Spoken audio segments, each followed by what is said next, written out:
Aujourd'hui, la démographie française est en berne, comme on dit dans les médias, et à juste titre. L'indice de fécondité dans notre pays est passé de 2 enfants par femme en 2010 à 1,68 en 2023, 1,64 même en France métropolitaine. On a un solde naturel, c'est-à-dire une différence entre les naissances et les décès sur le territoire national qui se rapproche de plus en plus de zéro, qui va peut-être bientôt basculer en négatif, donc on aura peut-être bientôt plus de décès que de naissances en France. Et évidemment, ce contexte, il est d'autant plus marquant que pendant longtemps, la France faisait plutôt figure d'exception en Europe en termes de natalité. Car le contexte français, c'est aussi le contexte européen, celui de l'hiver démographique européen, pour reprendre les termes du recteur Gérard-François Dumont.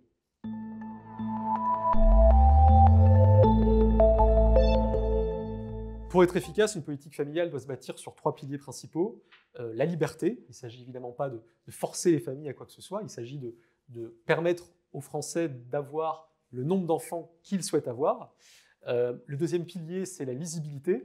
Ce n'est pas en empilant une série de petites mesures peu perceptibles qu'on peut donner confiance aux familles. Il faut que l'ensemble cohérent de la politique de soutien puisse être appréhendé de manière assez simple.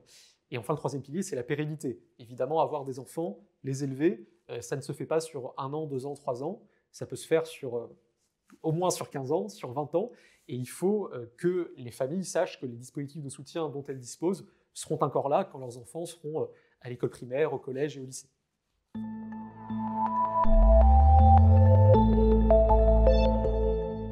Alors, 3 mesures principales pour commencer à rebâtir cette politique familiale. D'abord, revenir à un principe d'universalité, notamment pour ce qui a trait aux allocations familiales, revenir sur la modulation par condition de ressources qui a été mise en œuvre dans les années 2010. Deuxième type de mesure, une grande politique du logement pour les familles. Aujourd'hui, il y a une crise du logement de manière générale, mais notamment pour les jeunes familles. Notre système de logement social n'est pas en mesure d'y répondre, il est lui-même saturé et embolisé par la sédentarisation des occupants. Et enfin, une troisième grand type de mesure, c'est la politique d'accompagnement à la conciliation entre vie professionnelle et vie familiale. C'est évidemment essentiel, c'est d'autant plus essentiel qu'on a en France, et c'est une très bonne chose, une forte participation des femmes sur le marché du travail.